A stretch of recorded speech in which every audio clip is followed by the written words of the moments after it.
welcome to the Ghosts of Harrenhal. My name's Simon. And I'm McKelly. Thanks for joining us for episode 19 of our chapter-by-chapter book review of A Song of Ice and Fire series by George R.R. Martin.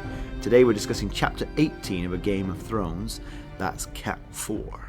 And as always, we'll chat about the chapter and try not to spoil any future plot points for you. And if we're doing our job right, hopefully we'll provide you with some entertainment along the way. We'll summarise what happened, discuss our thoughts, provide some useful background, compare it to the TV show, and indulge in a little pedantry. Be sure to check out the show notes. They provide some additional information about the characters and other things of note about the chapter.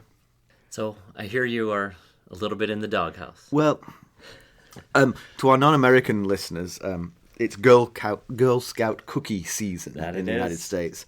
They sell Girl Scout cookies, and they're good. And, well, my wife won't get to eat any this year because I scarfed the lot. And the good news is they sell more. They do sell more. I was just looking it up, actually. They sell the revenue for Girl Scout cookies is $700 million a year. Wow. That's a lot. That's a lot of money. It's a lot of cookie. I remember when I first moved here and the first time Girl Scout cookie season came around, I was accosted on my way into the store by a group of little bandits. And I said, "Oh, what are Girl Scout cookies?" And they were just like, "What?" Because I was an adult and I didn't know what Girl Scout cookies were, and they were... Have you lived under a rock exactly. for the past 30 years? They were freaked. You could, on your way home, you could stop and buy her a few boxes of cookies. You should do that. Make your way out of the doghouse. The thing is, I think it's not just she hasn't got any Girl Scout cookies, it's I'm already overweight and I'm eating all the Girl Scout cookies. So I can't really do anything about that one, really. Well, not in the short term. I can replace the cookies, but... Molly went up in her bedroom with a box of Girl Scout cookies the other day, and I then found that box empty later. But of course she swims like 5,000 yards a day. I don't do that. We have so much in common and so little at the same time. All right, let's get down to business with a quick recap of what Cat was up to previously. Last time we saw Cat, she was recovering from the knife wounds to the hands that she earned while protecting Bran from the assassin. Thereafter, she decided that she had to go to King's Landing to warn Ned of the apparent murderous antics of the Lannisters. McKelly, why don't you give us the summary? Okay. The Tyrashi captain of the Storm Dancer, Morin Tomatis, tells Cat that they're about an hour from King's Landing, sailing from White Harbor. She donates a silver stag for each of the oarsmen as an appreciation. After some lighthearted banter with Ser Rodrik, who suffers mightily from seasickness, Cat discusses her plan to reach out to Ser Aron Santager, the king's master-at-arms, in hopes that he might know the dagger and not be a lawyer. Not be a lawyer. Not be a lawyer. She probably isn't a lawyer. Master-at-arms and lead counsel. Should be safe on that one. Might not be a Lannister loyalist. And being that he is Dornish and owes his loyalty to House Martell, he shouldn't be a Lannister-phile. Presumably not. Especially because of the bad blood between those two houses. Right, yes. She should be safe in her assumption there. Yeah. Ser Rodrik is concerned that as soon as they dock, she'll be recognized. He's most worried about Lord Petyr Littlefinger Baelish, who grew up with Cat. When Cat was betrothed to Bran Stark, 15-year-old courtly, perfumed Squire Petyr challenged chiseled from ice and rock 20-year-old heir to Winterfell, Brandon, to an ill-considered duel. By the intercession of Cat, Littlefinger survived with merely a scar, but she's not seen him since. How are his feelings now? He wrote to Cat after Brandon's death, but she burned the letter unseen. She is not surprised by his rise to the king's small council, as he was always clever, but she's less sure about his wisdom. Ser Rodrik counsels that he go to the Red Keep to bring Ser Aron to a place where Cat can lay low. Cat argues that he is as recognizable, but he has shaved off his vomit-tangled beard and doesn't even recognize himself. They go with this plan and find an inn. Cat goes to her room, Rodrik to the keep. Cat falls asleep and is woken several hours later by gold cloaks of the city's watch at her door. They assure her they are only there to accompany her to the Red Keep, and they present Littlefinger's mockingbird sigil. When she is presented to Petyr, she gives him a piece of her mind about the nature of the summons. As a boy, you still knew the meaning of courtesy, she says. He gives her an all-too-familiar contrite look. She asks how he knew she was there. He says it was Master of Whisperers, Lord Varys. Baelish tries to steer the conversation toward fond reminiscence, Cat's having none of it. Cat claims she's here because she's missing Ned. Petyr's having none of that. Lord Varys enters and notices Cat's hands. Varys offers to help Bran in any way, and Cat says she's sure that Lewin is doing everything possible. Somehow, Varys knows about the dagger already, and when Catelyn reveals it, Baelish reveals that it used to be his own, until he lost it in a bet with none other than Tyrion Lannister. Dun, dun, dun. We didn't plan to do that. No, we didn't. That was spontaneous. That is the chemistry we have. Yes. So that really great stuff. I really enjoyed this chapter. Yeah. Two great characters have joined the fold. Both Petyr Baelish and Lord Varys are excellent characters. Baelish is a polished courtier, thin, wiry, with a pointy chin, touches of grey in his beard. Yeah. He's the master of coin, and a comment from Kat seems like he's fit for it. She says, even as a child, he had always loved his silver. Right. So, owning the kingdom's purse strings seems like a good job for him. Yes, it does. Meanwhile, Varys is bald, plump, perfumed, and powdered. He giggles girlishly at times, but he is clearly amazingly good at his job. Yeah, I mean, some of the things he revealed in this chapter, sort of like borderline magical. It really is, yeah. Petyr mentions to Kat that nothing happens in King's Landing that Varys doesn't already know about, and often he knows about it before it happens. Mm-hmm. Well, that's quite the magic trick. Yeah. So the secrets he does reveal, though, he sort of like Varys downplays the magical nature of it. Right. He says it's my little birds, and he doesn't exactly explain what little birds are, but they're presumably some network of spies, not actually birds. They're primarily little beggar children, right, which are easily overlooked by adults. Mm-hmm. And it's rumored that they have had their tongues removed, so they can't tell others what they know. But they have to be able to tell Varys. Right. So unless they've I didn't think this through. Tell me what you know, kid. Unless they've got some sort of secret language that they communicate just to Varys through, that's gibberish to everyone else, except for Kat, clearly, because she can speak gibberish. Different gibberish, perhaps. Right, yes, it might be. So, yeah, as long as they can write, what's the point? They can write to anybody. Maybe he teaches them a special language that only he knows or something. Yeah, and yeah, of course, but if any of them could read or write, they are, presumably the tongue removal is to stop them from being able to be tortured into revealing what they know. I guess. If it's true. Right, it's just a rumor, Yes. But like you say, if any of them could write, they could be like, stop hurting me, let me just write that down for you. Pen and paper. Yeah. Just make the pen and paper sign and all. Universal, yes. Yeah. As Kat points out, Varys, who's referred to as Lord Varys, is not actually a lord of anything. It's only because of his spot on the small council that he gets such a title. He's just a guy who's got a lot of little birds, I guess. You think you like Littlefinger's line when he said that never has a king been so beloved as our Robert, at least in Lord Varys' hearing. Right. I guess that it's implying that people don't tell him what they're really thinking. Yeah. But it seems that he hears all, no matter what you say or who you say it to. Yeah. So I guess it really doesn't matter if it's in his hearing or not. He's going to hear about it regardless. Yeah. So, more evidence of Lannister perfidy. Yeah. But Tyrion, it doesn't feel right. It just doesn't. Yeah, as we noted at the time, he was clearly unaware of his siblings' involvement in Bran's fall until he stumbled across it. So after we left them, did they confide in him and hatch a second assassination plot? That doesn't feel right either. Does Especially, not feel right. Maybe Jaime, they're closer, but I can't imagine Cersei reaching out to him saying, we've got a problem. Yes. Although I did say she clearly respects his intellect. True. I'm not sure she respects his respect for her enough to confide in such a secret. I'm trying to parse that. Yeah, I see what you're saying. But I think also, maybe, it's a good point. She does respect his intellect, but I think it's even, from her perspective, that would be too dark of a secret to reveal to Tyrion because she doesn't trust him enough, Right, I agree. And so did they take Tyrion's knife to bring suspicion on him? But why? That doesn't make any sense to me because the last thing you want to do is embroil the Lannisters in the assassination attempt on Bran because it's too close to home. They were involved. The last thing you need is that. Yes. So I was thinking about possible reasons that it could be Tyrion, and I came up with basically one, and that is that we know he loves Jaime dearly, so maybe he was trying to help tie up loose ends. I mean, we learned in Tyrion 1, he said, that only Jaime ever showed him affection or respect in childhood, and for that Tyrion was willing to forgive him almost anything. Yeah. So maybe if he knows that Jaime was involved, he might go to these lengths to help him. But let's be careful on that. So are you saying Tyrion hatches the plot by himself, based purely on the look that was exchanged between Cersei and That's Jaime? true. That's a lot. I mean, I mean, That's true. I'm fond of my brother too, but I wouldn't go murdering a child just in case my brother would. I think I saw a look. Yeah.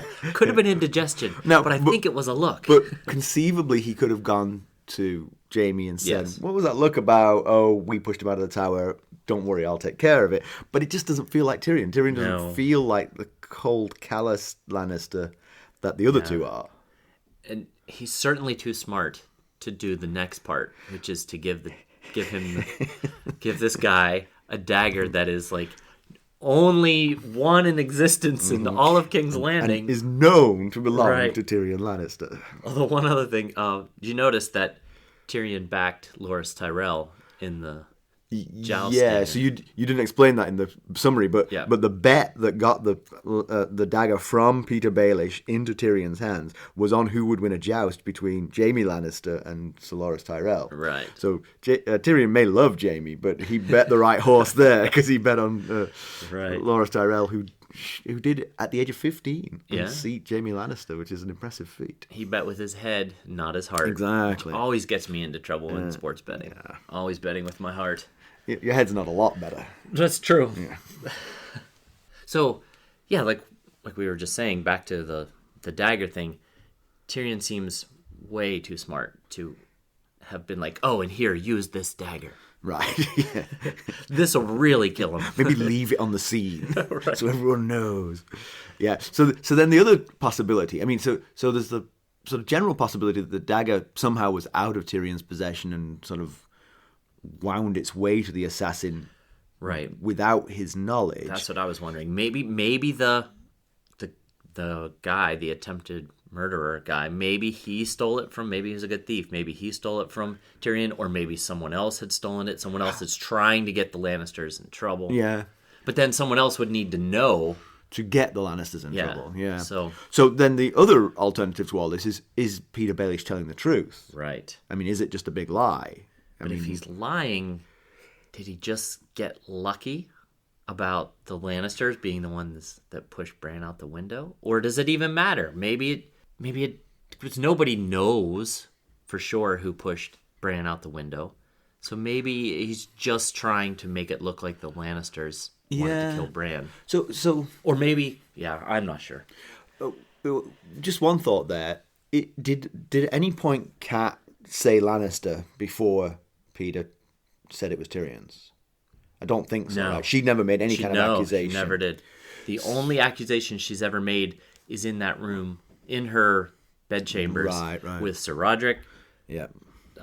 Robb, and Tyrion. But nope, I mean in Theon. Yeah, but it's not inconceivable because so what's actually, again, just to sort of like expand on what was happening in the chapter, Ser Rodrik did meet with Ser Aron Santager as planned, and that conversation was overheard by Varys' little birds. Right. So it's not inconceivable that was mentioned.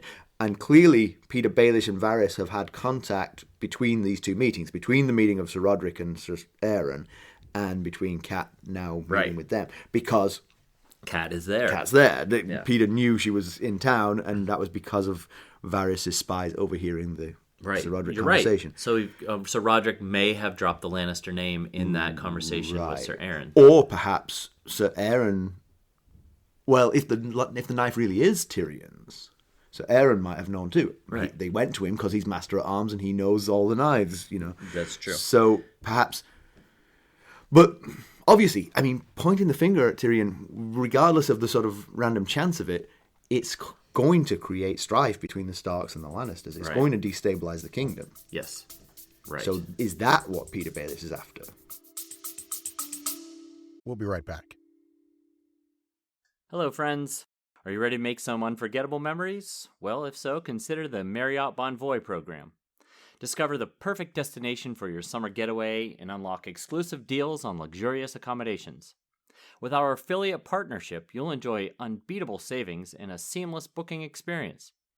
Don't let summer slip away. Visit Marriott Bonvoy today and make this vacation season one for the books. Use our Ghosts of Harrenhal affiliate page to check it all out and buy Bonvoy points or give some as a gift. The link to our page is in the show notes. Yeah, there'd have to be some motive to want to destabilize the kingdom, but I mean, not to preempt his character, but he's power hungry. He is. Cat says, I trust him little, and Varys none. So he's not exactly the most, in her opinion, not exactly the most trustworthy of people. So, yeah, that's an interesting. Well, let's hold off on speculation about which one of those two you should trust more, because we don't know them well enough yet. Yeah. But I mean, clearly Petyr Baelish has risen very high. Mm-hmm. Can he rise higher than Master of Coin in the Small Council? Well, no. That's about as high as you could go anywhere without being in the royal line, right? Presumably. Maybe Hand of the King, if it ever came to that. Hand of the King, yeah, perhaps. So again, I mean, destabilizing the kingdom might help that. Right, especially destabilizing the Starks. The Starks, yeah. Yeah, and the Stark-Lannister relationship is critical to Ned keeping his job. Right. Maybe he's hoping to become King Regent someday. If he becomes Hand of the King and then something happens to Robert, maybe Hand of the King often becomes the King Regent. Anyway, right, yeah, now we're really speculating out there. But yeah. So a little bit of background on Baelish and Catelyn. They were raised together at Riverrun. Petyr was a ward. She thought of him as a brother, but in his mind it was more of a Targaryen siblingry. Yeah. Siblings with benefits, perhaps. I guess so, yeah. What's less clear to me, though, and see what you think about this, is whether his romantic feelings for her were always apparent to Cat, or whether those were only revealed when she got engaged and he challenged Brandon Stark to the duel. I think it comes across as though she didn't know. Right. But sometimes I feel like women know these things. That's true. that's yes, good point. But it didn't come across like she knew it ahead of time. Yeah. But clearly the challenge damaged their relationship permanently because she didn't read his letter. Right, what is with her and burning letters so quickly? Just count to 10. Count to 10 before you burn that letter. But I maybe think about it from this perspective. So she is betrothed to Brandon. Petyr Baelish challenges him to a duel. She says, please don't kill him. He's my foster brother. Please don't kill him. Yeah. Brandon does what he's asked. Then she's with Brandon and she gets a letter from this guy who was so in love with her that he risked his life to challenge Brandon to a duel. Would you be happy as Brandon Stark if she went, let me just look what he says? I'm very curious about what my... Did he send her the letter after Brandon died? Or that I don't know. I don't think it makes it clear what that is. Because after Brandon died would be different, I think. I mean, then I would be curious if it was I am so terribly sorry for ever... That's what I was wondering. Maybe he was... Or maybe the letter was an apology for his rash behavior, but she won't know because she didn't bother to open it. Right. But anyway, given his behavior in this chapter, it seems clear that wasn't the end of his feelings for her. Right. He's clearly still smitten. So Cat asks Petyr why Varys told him she was in King's Landing. And Petyr mentions that the rest of the small council was gone, and says also that he was ever a friend to Lysa, Cat's sister. And Cat replies, does Varys know about... And then Petyr cuts her off and says, he knows of everything except for why you're here. Right. And it got me curious, what was she going to say? My assumption, I think you have a more of a in-depth thing. When I read it, I just assumed she meant about the whole challenging Brandon Stark. Oh, yeah. And getting into the duel. It just seemed an odd, because he had just referenced his friendship or his closeness with Lysa Tully. Yeah. And Aron now. Yeah, that's why I was going to say Lysa Arryn. I was like, wait, no. Yeah, but it is Lysa Arryn and Lysa Tully, I guess. He just mentioned that, and then she said, does he know about... It seemed like maybe it was something happened between Petyr and Lysa as well. That is what I was wondering. Now, I'm pretty sure I know what she's referring to, but I can't say because it's a spoiler. Yeah. So, Well, if I accidentally say it between now and the end of the show, just edit that bit out, yeah? When you come next week, say, I had a dream about how this played out. Yeah.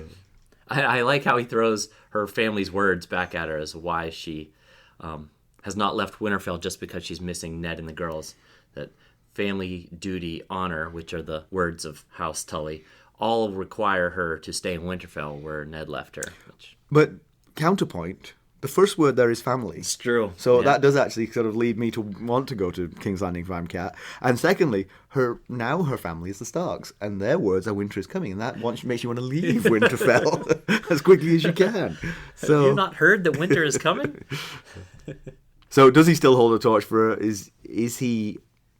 He definitely does, no question about that from what he said. Yeah. But is he also embittered by the fact that when he challenged Bran into a duel, she could have said, Petyr, I had no idea, let's run away together. Right. And instead she said, oh, big Brandon with your muscles, please don't kill him. Don't hurt this little boy. No, she didn't say don't hurt him, remember? He picked up a scar.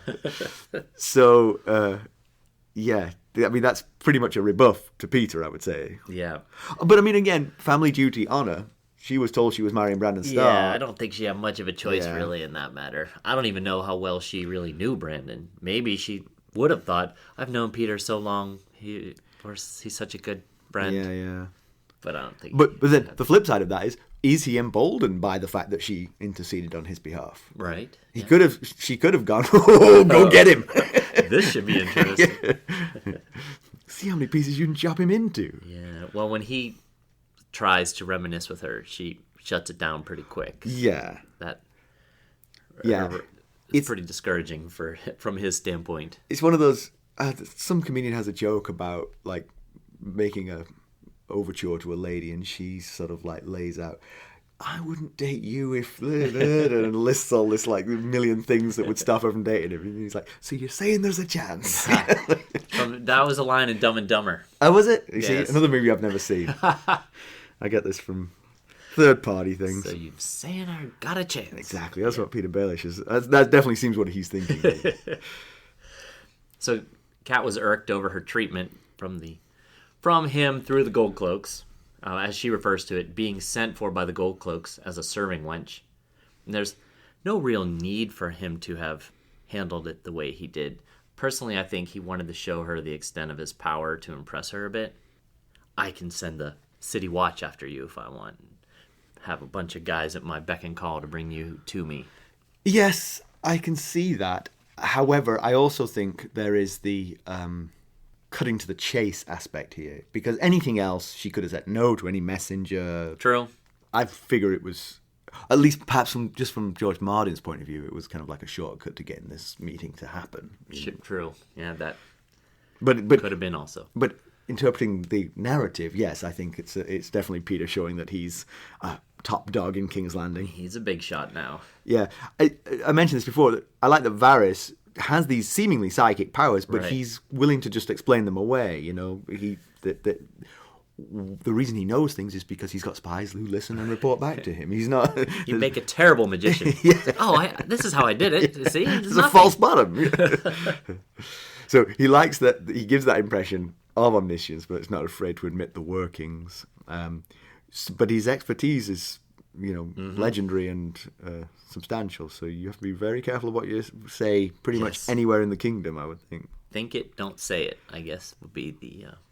even outside of King's Landing, probably, Yeah, exactly. Seems like he probably has I mean, King's Landing is the hub of power, but right. Yeah, I mean, you imagine his web extends the whole kingdom. That's why they call him the Spider, I guess. Kat originally assumed that the captain of the ship, Moreo, sold them out to Littlefinger, but now she realizes it was Varys. And she was in stunned disbelief when he asked to see the dagger. Yeah. But he really is a spider. But again, that certainly would have come up in the Rodrik to Ser Aron conversation, which was overheard, we know. So we'll be right back. This episode is sponsored by Audible. To get a free audiobook, or 2 if you're an Amazon Prime member, go to our exclusive URL, audibletrial.com/ghostsharrenhal. You can find the link in our show notes. Yeah. So, Kat mentions Ser Rodrik almost going overboard when a storm seized them unexpectedly off Dragonstone, and I wondered if maybe that could have been the storm that Bran saw in his dream. I don't know. Personally, I still think the dream storm was a metaphor for trouble in King's Landing. Yeah. But they did literally come across Go an through a unexpected storm on their trip down, so Yeah. I don't know. Maybe that was thrown in there to still keep us guessing. Yep. Yeah, things are already not really going as planned. They've been in town for what seems like a couple hours, and already all of the 2 remaining members of the small council know that she's there, know why she's there. Not exactly a great start to their Pretty much spy everyone espionage. in King's Landing who's in a position of power right now knows about her presence. There's nobody. Only the people she did the end around who are still on the road from Winterfell are unaware she's in King's Landing. And she's got weeks before they get there, though, at their pace. She could throw a party for them when they arrive. So Maegor the Cruel gets a reference, and we have not a difference of opinion on Maegor the Cruel, but we mentioned in episode 14 that Maegor rode Balerion after his father, Aegon I, died. Balerion was Aegon's dragon primarily, but then Maegor rode him after the death of Aegon. And now this is where we have... we both agreed this is cruel, but it's mentioned... I think it's mentioned in the chapter. I believe so, yeah, because the chapter, again... Because you were summarising, you didn't mention it gives quite an in-depth description of King's Landing and the 3 hills. Right. And I think it mentions that... So when Maegor the Cruel, he was the king reigning when the Red Keep, which is the royal castle, was finished. And after the Red Keep was finished, he had taken the heads of everyone involved in building it. Seems rather cruel. Right. So the reason being that he had secret tunnels and all kinds of things built into the Red Keep that he wanted to be the only person to know about. That's why he killed them all. So our disagreement is about how cruel Maegor was. Now, obviously, we both agree that was cruel. Yes. That is clearly cruel. But my contention is that that's by far the cruelest thing he did, and most of the rest of his reign, he actually wasn't that bad. So minus an outlier. It's an outlier. It's an outlier. He was in a bad behavior. That day, he was, Pretty much everything else he did was involve Balerion.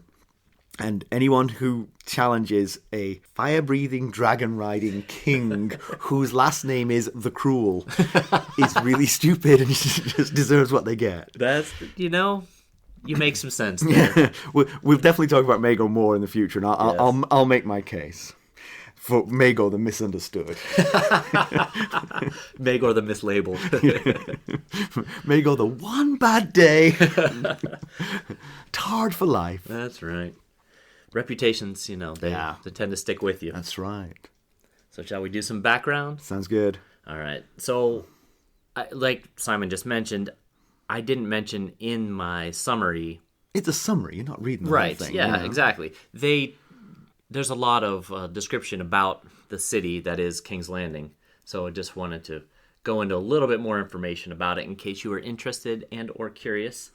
The city is built around 3 hills, which is referenced in the chapter: Aegon's High Hill, Visenya's Hill, and the Hill of Rhaenys. Those are named for Aegon the Conqueror and his sister wives. Atop Aegon's High Hill sits the Red Keep, which is the royal castle that overlooks Blackwater Bay. The Great Sept of Baelor sits on Visenya's Hill, and on the Hill of Rhaenys sits the Dragon Pit, which again was referenced in Chapter 14, Tyrion 2. I talked a little bit about the Dragon Pit in that episode, but I wanted to give a little more info about it because I think it's referenced in this chapter, so let's talk about it. The Dragon Pit was built to house the Targaryen dragons, obviously, hence its name, although not all of the dragons lived there. But one thing I found interesting in the history of the Dragon Pit is that because of the bloodbath after the Red Keep was finished by Maegor the Misunderstood. Thank you. I'm glad that's caught on. Maegor had trouble getting laborers to build the Dragon Pit because nobody wanted to lose their heads. First of all, they were all dead. Second of all, the replacements were not keen to work for him. That's true. There might not have been a whole lot of laborers left in the city. I think I would definitely... What I would say if I was Maegor, the Cruel, I would say, I'm not going to build any secret passages here. Right. The reason I killed all those guys was because they knew about the secret passages. This is a big old pit for dragons. Right. No secrets here. No reason to lose your head over everything. When it's finished, I'm not going to have you stand in the middle and have the dragons come in and see if they like it. I'll throw a big party inside the pit. Yeah. You, the dragons, 5 minutes. So yeah, people fled the city rather than work on it. So he used prisoners instead. And prior to the Dragon Pit, the Sept of Remembrance was built on the Hill of Rhaenys, which was formerly the main sept in King's Landing. However, during something known as the Faith Militant Uprising, which we'll talk about at a later time, Maegor the Misunderstood... it's really working. It is. He mounted Balerion the Black Dread and burned down the sept. So... Again, another example of he's got a big dragon and a temper. Right. Know your audience. Yes. Maegor died before the Dragon Pit was completed, so his successor, Jaehaerys, known as Jaehaerys the Conciliator, had it finished. It was huge. It is said that 30 knights could ride side by side through its gate, which it would have to be huge if it's going to house dragons. True. Especially a dragon the size of Balerion. True. And others. Like I said... Because they don't have to go in side by side. They could go one by one. Single file through the gate, please. Like I said in Tyrion 2, Balerion did live in it toward the end of his life. He was confined there after returning to Westeros with the dying Princess Arya on his back from the accursed ruins of Valeria, which is a story we'll save for another time. The structure is now a collapsed ruin. There's a story behind that too, but again, we'll wait for another day for that story. Sounds good. Okay, so House Baelish is a minor house of the Vale with fealty to House Arryn. So there's another connection between Petyr and Lysa. Right. They're from the smallest of the fingers. They're long promontories of land that jut out into the narrow sea, and combined with his slight build led to the Littlefinger nickname. Yeah. Their sigil used to be a stone knight with eyes of fire, evoking the Titan of Braavos, perhaps, but Petyr has rebranded to a mockingbird. Varys is a fete and wears silks, velvets and slippers around court. Got to stand out, presumably. He originates from Essos, but we'll hold off on his backstory as this will be revealed in the book. He's a eunuch. He was Master of Spies to Aerys before Robert and clearly good at his job. He has a really interesting backstory, so we'll talk about that as they come to light. Yeah, it really is some pretty interesting stuff, so we don't want to ruin any of that stuff. Yeah. He's the eunuch that I referenced in Eddard 2 when both he was mentioned and the Unsullied were mentioned. Yes. I wanted to differentiate between the two style of eunuchs. So Tyrosh, which is where Captain Moreo Tomatis is from, the captain that captained the ship that Cat and Ser Rodrik made their way to King's Landing on. So Tyrosh is the westernmost of the free cities on Essos. It's got an arbor, it's walled, it's very large. It has a large fleet used in its frequent skirmishes with Lys and Myr for ownership of the disputed lands that lie between the three. The Tyroshi are also known for their flamboyance, boisterousness, and avarice. The merchant city is renowned for its involvement in the slave trade. It is religiously tolerant, and many faiths have temples there. Mm-hmm. So Loras Tyrell gets a mention. He's the third son of Mace Tyrell of Highgarden and the Reach. He's 18. He's known as the Knight of Flowers. That's Knight with a K. Yes. Yeah. He's highly skilled in combat. He was only 15 when he won the joust against Jaime Lannister that Tyrion purportedly won the knife that was used in the assassination attempt.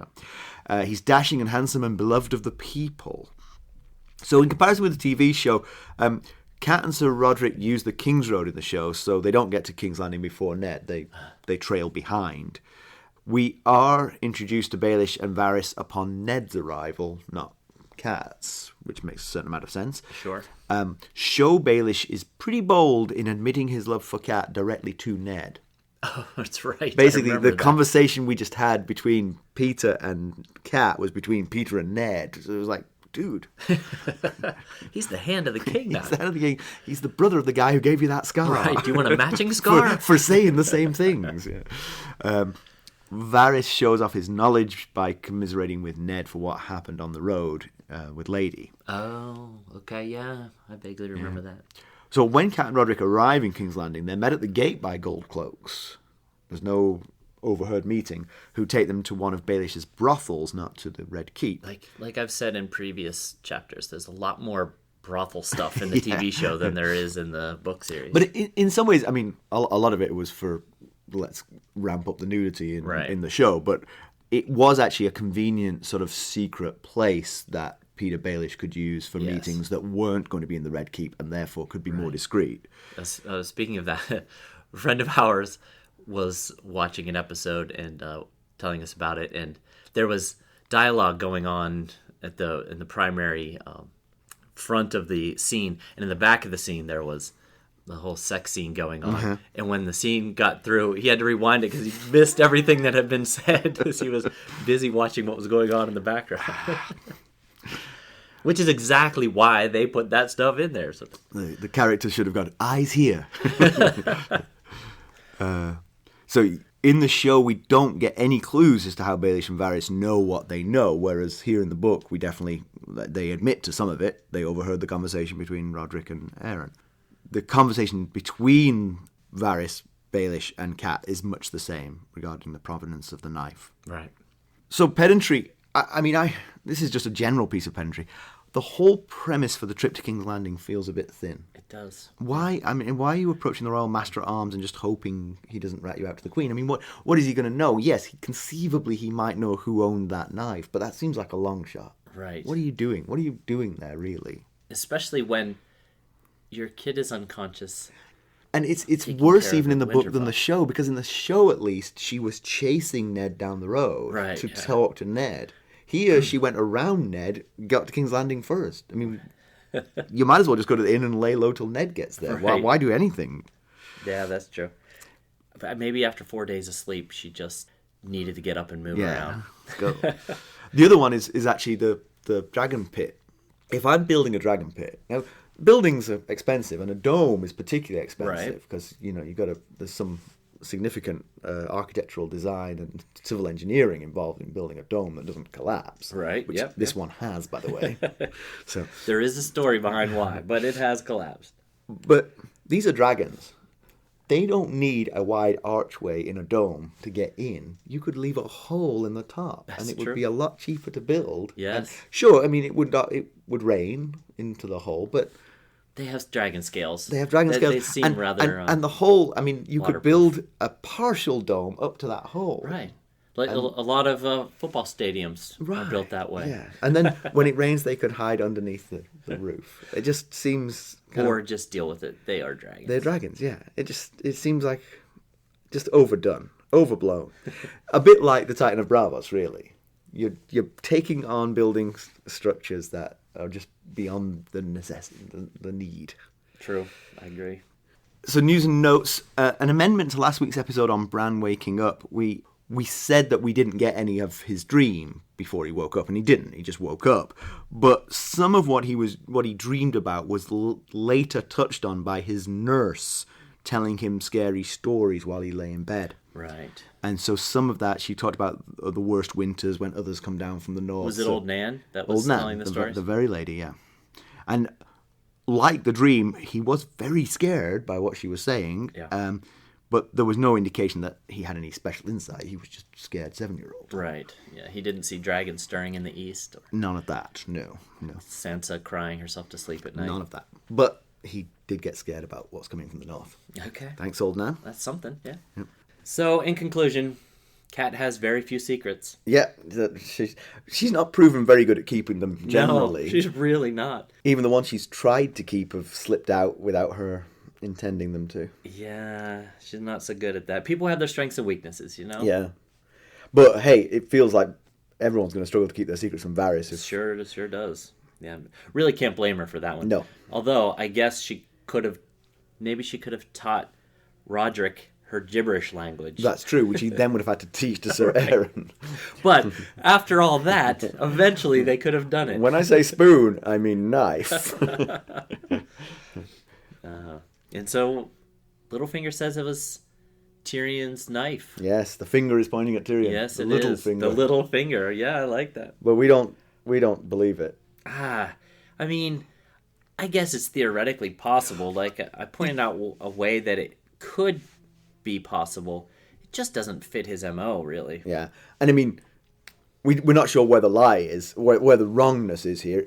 It could be right at the root of this. Petyr Baelish might be totally lying about Tyrion ever owning that knife. Right. But it could also be... someone else yeah, took the knife and gave it to the guy. Or maybe the guy stole the knife himself. I don't know. Yeah. Somehow the knife could have ended up in his possession without Tyrion having given it to him, because it makes absolutely no sense for the 1 millionth time for him to have given him that knife to kill him, try to kill Bran with. So Petyr Baelish is a very interesting character, very difficult to tell where his loyalties are. Clearly, he is still in love with Catelyn, so that's kind of, if you're on Team Stark, that's good that he cares about at least one Stark. But she mentioned she trusts him little. Right. So he himself, I think, is on Team Baelish. Right. Yes. Yeah. But you know, loving someone. But the problem with loving someone who's married is that you are. Where does your loyalty lie to that family? Yeah. In some ways, you're rooting for them to fail. Exactly. Because you at least the husband, anyway. Right. But Varys, he's another really interesting character. He is also very smart, but again, where does his loyalties lie? Yeah, obviously, having been the same role for both Aerys and Robert, he is slippery in terms of his loyalties. Yeah. But maybe his loyalty is always to the throne. Maybe he's just good at saying, I'll do whatever you tell me to do. Whoever's king, that's who I'll report to. One aspect of those slippery loyalties, though, is there a sort of like a deeper lying loyalty underneath it?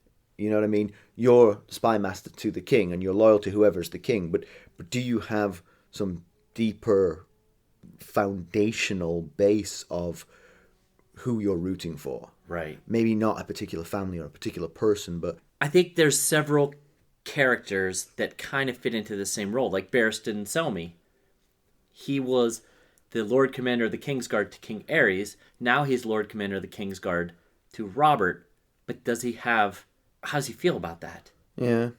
I guess he's just doing his job. Maybe Varys is doing his job as well. Yeah, but for Barristan Selmy, there's less of a... Their job is simple. They're bodyguard. You're bodyguard to this person. Protect them. Don't let them get killed. Whereas Varys is gathering information. He's gathering information to the benefit of the realm. And that information, you can...